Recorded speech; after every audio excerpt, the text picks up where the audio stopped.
सभी को जय मसीह की। चलो आज हम पवित्र बाइबल में से चंद चीज़ों के ऊपर हमारे सीख हम परमेश्वर के अगुवाई के साथ हम सीखते हैं। यूहन्ना रचित सुसमाचार 21वां अध्याय, यूहन्ना का रचित सुसमाचार 21वां अध्याय और पद 6। उसने उनसे कहा, नाव की दाहिने ओर झाल डालो तो पाओगे। हमारे उद्धारकर्ता यीशु प्रभु जब सूली पर अपना जान गंवाया और अपना जान खोया, यीशु ने जब उस रात बहुत सारे सेना आकर यीशु को पकड़ के ले गया,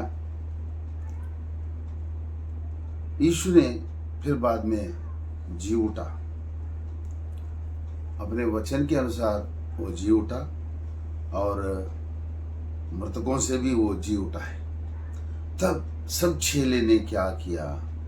यीशु को छोड़कर भाग गए। मत्ती का सुसमाचार 26 का और 56 वर्ष में ये लिखा है, परंतु यहाँ सब इसलिए हुआ है कि भविष्य वक्ताओं के वचन पूरे हो। तब सब चेले उसे छोड़कर भाग गए। सब यीशु के पास जितने सारे अपने चेले थे और प्रेरित थे, सब यीशु को छोड़कर भाग गए थे। तब शैमन पतरस ने अपने साथियों से यह बात बोल रहा है कि यूहन्ना का 21वां सुसमाचार 21वां अध्याय और इसका 3 पद में यह बात लिखा है। शैमन पतरस ने उनसे कहा, मैं मछली पकड़ने जा रहा हूं। मैं मछली पकड़ने जा रहा हूं। ये बात क्या है? जब यीशु देहधारी बनकर इस धरती पे वो अपना जीवन बिता रहा था, अपना सेवकाई कर रहा था, लूकास का लिखा हुआ 5वां अध्याय में, तब परमेश्वर ने शैमन से क्या बोला मैं बताता हूं। तब यीशु ने शमायन से कहा, मत डर, अब से तू मनुष्यों को जीविता पकड़ा रहेगा। मनुष्यों के जीविता तू पकड़ा रहेगा। परमेश्वर इसको कैसी आशीष दिया? अभी ये उस आशीषों को छोड़कर अब दोबारा समंदर के किनारे में जाके मछली पकड़ने जा रहा है और सब साथियों को ले जा रहा है। राह भटक गया और सबका राह भटकाने के कोशिश में पतरस है। ये तो वहां का सिचुएशन है। चलो, लेकिन यीशु ने जब भोर के समय पर, यानी कि भोर का समय, सुबह, प्रभात काल या सवेरा, उषकाल, उदय समय, ऐसा वो सिनोनिम्स है। भोर के समय पर यीशु ने वहां आके किनारे पर खड़ा हो गया। 4वां वचन में, भोर होते ही यीशु किनारे पर आ खड़ा हुआ, तो भी चेलों ने नहीं पहचाना कि यहाँ यीशु है। सुबह समय पर यीशु ने वहां पर किनारे के पास यीशु आ गया, वहां खड़ा हो गया और अपने चेलों से ये बात बोल रहे कि दाहिने ओर झाल डालो तो पाओगे।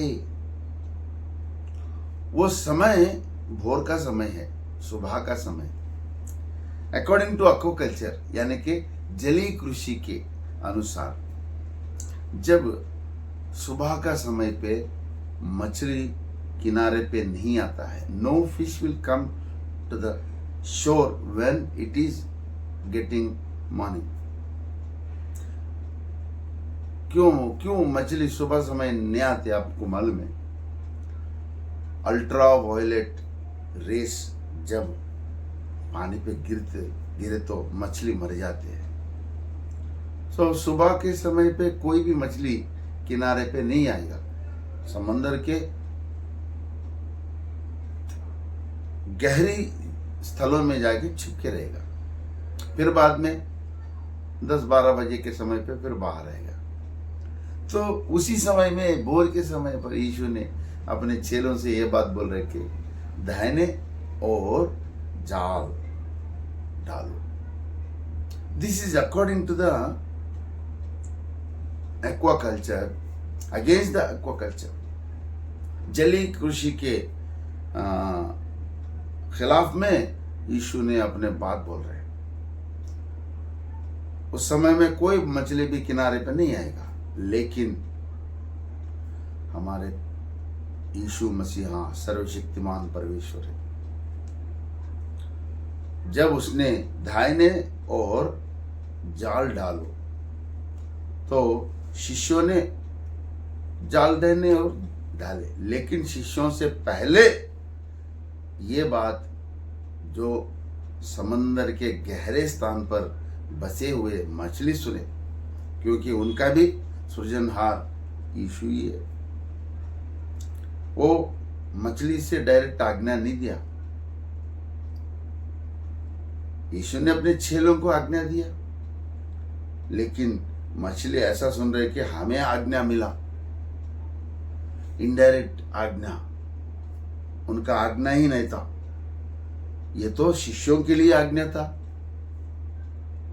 लेकिन शिष्यों की आज्ञा अधूरा नहीं होना, बल्कि मछली सुनकर अपने सृजनहार के बात को अधूरा नहीं बनाना, सुनकर तुरंत वहां से दौड़ कर आ गए। सुबह के समय वो जलीय कृषि के अनुसार व्यतिरिक्त वो खिलाफ प्रकृति विरुद्ध था, लेकिन भी मछली सृजनहार के बात मानकर कुदरती के ऑपोजिट में वो दौड़ के आ गए। दौड़ के आके क्या हुआ, देखो आपको एक चीज बताता हूं। और अब मछलियों को बहुत आयत के कारण उसे खींच न सके, इतना बहुत सारे मछली, बड़े बड़े मछली आके गिर गए। जब यीशु अपने जबान से आज्ञा देता है तो कुदरत का नियम भी उल्टा पलटा हो जाना पड़ेगा, बिकॉज कुदरत का सृजनहार भी यीशु ही है। चेलों से कहा, लेकिन मछलियों से यीशु ने यह बात नहीं कहा है कि दाहिने तरफ जब जाल डालेंगे आप जाके उसमें जाल में पड़ो। ये मछलियों से यीशु ने ना कहा, लेकिन वो अपने आज्ञा समझ कर गया। अगर यदि आप यीशु के चेले बनना चाहते हो तो मछलियों की जो नीति है वो नीति यदि आप में नहीं है तो इस पीढ़ी में आप यीशु के चेले नहीं बन सकते। आप सच्चे में यीशु के सच्चे चेले बनना है तो आप मछली के जैसा, आपको आज्ञा मिला नहीं, लेकिन परमेश्वर की आज्ञा है, वो मुझे नहीं मिला, लेकिन उसको पालन करना मेरा फर्ज बनता है। ये मछलियों के छोटे जो जीव जंतु है उनके जो उसका नम्रता कितना है, देखो वो नम्रता आजकल कलीसी में नहीं है, पासबानों में नहीं है। तो हम मछलियों से थोड़ी सी सीखते हैं। उनको यीशु ने नहीं बोला, लेकिन बिना बोलने के बावजूद आके भी जाल में फंस गए। ये तो कुदरत की करिश्मा है, क्योंकि खुदाई कुदरत का बना हुआ, रचा हुआ परमेश्वर है, परवरदिगार है। चलो इस छोटी सी मुद्दों को हम जानकर हम अच्छे छेले बनेंगे, जैसे मछली परमेश्वर की आज्ञा पालन की। जय मसीह की। प्रभु आपका भला करे।